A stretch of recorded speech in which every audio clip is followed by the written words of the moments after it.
think definitely the number of games in the schedule. We only played 40 in college, so coming in here, we had the whole week off in college and just played on the weekends. So it's going to be a lot more grueling, and that's why I wanted to get in a lot better shape and ready for the season.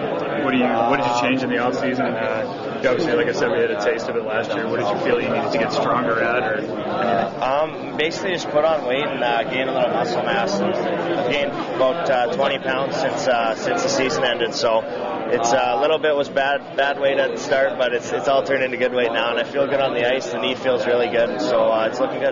Do you feel comfortable now that the Leafs are going a bit younger with Jonas and all the younger guys that are bringing in? Do you feel more comfortable now that with Grabowski there, you can kind of mix and mingle with these guys? Yeah, I think it's good. You know, you gotta have young guys and you gotta have older guys too. You need the leadership as well. If you look at other teams, they got a lot of young guys that are pretty successful. So I think being a young team, it's easy to connect with a lot of the guys and get friendships. You know, a lot of the older guys may be married and stuff, so you don't spend as much time with them. So I think it's good to have a bit of both on a team and just have that mix in there. How do you deal with the pressure of playing in Toronto? And it's a little bit of a pressure cooker. Yeah, personally, I've always liked that pressure. I've always wanted to be the guy on the ice in the last minute that had to score the goal or had to save a scoring chance. So I like it, and that's another reason I came here. It's a hockey market that you want to be in, and it's Hollywood of the hockey industry. So it's going to be great. Hey, I'm Mike. We met before. I'm with Leafs TV. How are you? Good. What we're going to do is I'm going to ask you 4 or 5 questions, and then I got a sheet of questions I'm going to ask you. A whole sheet, but they're easy questions. They're 2-word questions. Right. And we're going to compare your answers with the kid next door here. So we'll have some fun.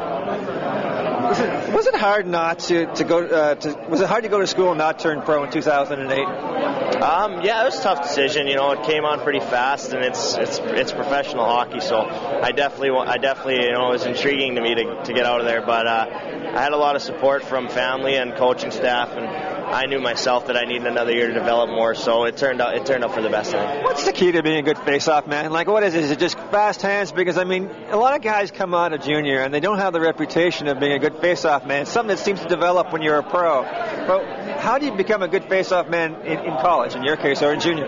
Yeah, actually, I practiced a lot growing up. My dad was a centerman. He emphasized how big the face-off circle was in possession. So we had a backyard rink, and he'd take me out there and show me some tricks that he used to do. So, and then I kind of came up with a few of my own. So I think it's more just little sneaky stuff. You know, I'm not as strong as some of the guys that I take draws against, but you can beat them with speed or a little hit their stick out of the way or something like that.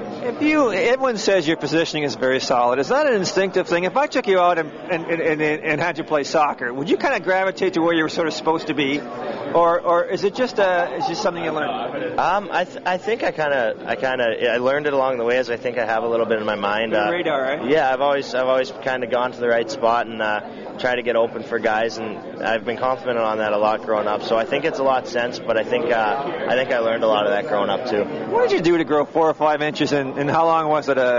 A year? A year, maybe. Yeah. I don't know what happened. I don't know. What did you, Captain Crunch? It wasn't Captain Crunch. It was complex carbohydrates, no doubt. Maybe my parents put something in my food that I didn't know, but I don't know what happened. It was I didn't grow in my body for a while, though. I was a pretty skinny guy, so it took about 2 years to kind of build a little muscle there, too. But it was nice to get that height. $1 million Weetabix.